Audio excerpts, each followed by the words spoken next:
Man, where have you been? Huh? You have missed 2 practices. We're not gonna win the Battle of the Band style league guitar, man. I've just had some stuff I need to do. What kind of stuff? You know, just stuff, okay? Okay. By the way, some guy named Scott came looking for you.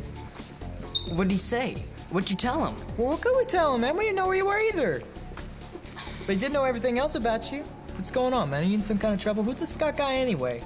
I screwed up big time, man. And I don't even know how. I found this chat room, you know, on that guitar website about a month ago. The internet is cool. It's fast, it's fun, and it saves a lot of time doing research papers, too. And don't forget about IMing and email, movie and TV clips, and games. And what about chat rooms? With the internet, you can have conversations with kids all over the country, sometimes even the world, who are into the same things you are. And the best part is, you can do it completely anonymously. No one has to know who you are. Not really. What do you mean? You're not really as anonymous as you think. If you fill out the profile in a chat room, a semi-decent techie can figure out everything about you in just a few clicks. Do you have a profile in a chat room? Well, yeah, but I didn't put my age or my address or even my city. I'm safe. That's smart, but you probably put in your email. Based on your user profile, almost anyone can find out your email. After they get your email, they can access the content of any emails you've sent to people in that chat room or user group. Those emails might have personal information that you shared without realizing.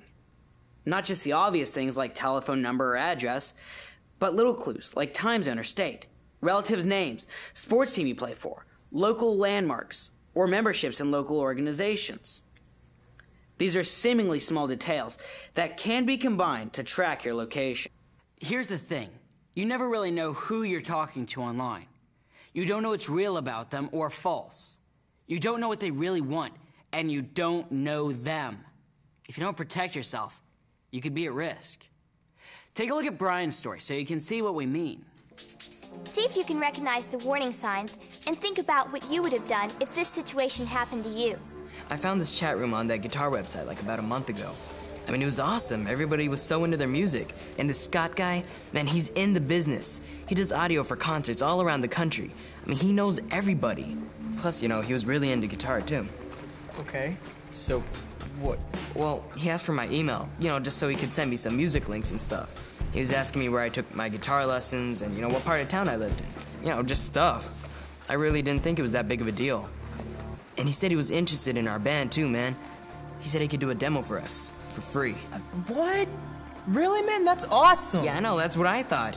He even said he had this massive guitar collection, all autographed and everything, man. He sent me pictures. Oh, I thought he was the real deal. And then he was asking me if I wanted to come over and see them, in person. You know, to come to his house.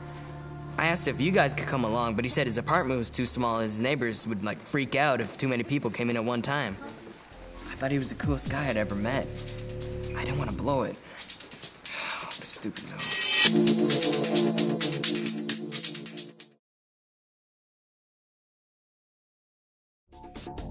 I still don't know what the big deal is. Well, after that, everything seemed to change. I mean, he asked me if I wanted to come over last Friday after school, and whenever I asked for directions, he said he would just pick me up. I mean, he even knows what school I go to. And I swear I didn't tell him that. We must just figure it out from your address. I guess so. I told him I'd have to check with my mom, and he started asking me about it. Said that maybe I'm not cool enough to be his friend. Maybe I'm not grown up enough to be his friend. Maybe he didn't want to be my friend anymore if I had to go running to my mom for everything. And I really didn't want to lose him as a friend and a contact for the band. So I said okay. And then he started sending me these emails with unbelievable pictures. Unbelievable how? Just nude pictures of girls and guys, you know, film clips and... Of? People doing it, okay? Just all kinds of sex. Just porn. Just all of a sudden from some guy you don't know. Wow, the pictures must have been great then, right? Yeah, but no, look, okay? There's something weird going on here. It's not just the pictures of the sex. He made some comments like he was coming on to me. But I didn't want to take him off. And I really thought he could help out the band, you know? Do your parents know? Well, no. I thought I could handle this. So what'd you do? I just made up some lame excuse that I couldn't go last Friday. and that, we'd have to reschedule and everything. Gosh, I mean, I didn't want to go see him by myself and stuff.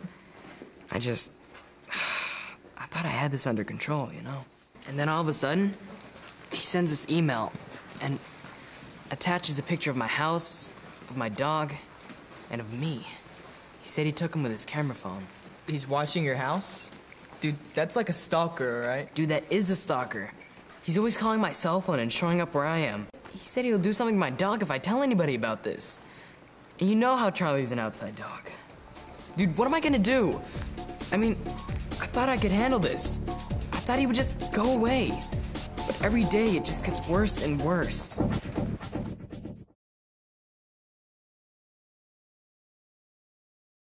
The truth is, things aren't going to get better for Brian until he tells his parents or an adult he trusts what's happening and they contact the police. Meeting people online is risky for both boys and girls. Unfortunately, many of the stories you hear in the news very often involve girls who think they found Mr. Right. They go to meet the guy and find out he's not what he presented himself to be.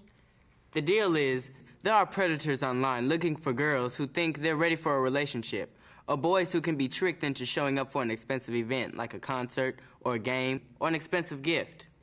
As my older brother says, if an offer's too good to be true, it probably is.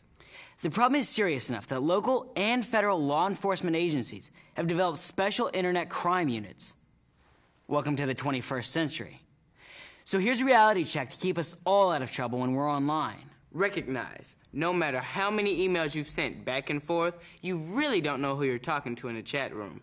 No one you first meet online is your friend, and he or she may not even be who they say they are. Check first with your parents or the adult in charge before changing your plans or going anywhere. Recognize that situations where others are not around to help are more risky than public areas. Never give out any personal information on the internet.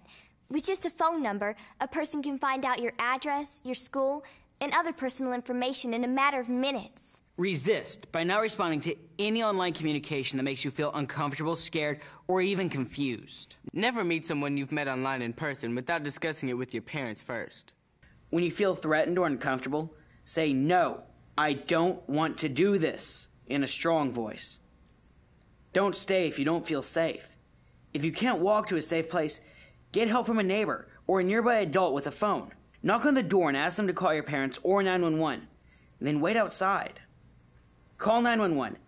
Any cell phone or payphone will complete a 911 call without money. And if you feel threatened, bullied, or scared by a person you met online, report. Tell your parents or a trusted adult immediately. When it's time to tell, you should report to a trusted adult anything that hurts you or makes you feel scared, or that you feel is wrong. You may be able to tell your parents. Other adults you may trust are another adult family member, school teacher or counselor, your doctor, or your religious advisor. In many communities, there are helplines to call if you are unsure about what you should do. If you were ever in this kind of situation, it is very important to tell someone so that you can stop the abuse and get some help. If you feel it's an emergency and you don't know who to trust, call 911 or the police. Then tell what happened. Don't worry about the words. Just tell what happened. And remember, it is not your fault. Even if you may have done something that you know is wrong, a predator is a predator. And the very best way to keep things from getting out of hand is to cut off all correspondence as soon as possible. Tell an adult and let that adult report the online perpetrator to the police. Telling doesn't make you any less of a person. It means you're mature enough to know when you need help to handle a dangerous situation.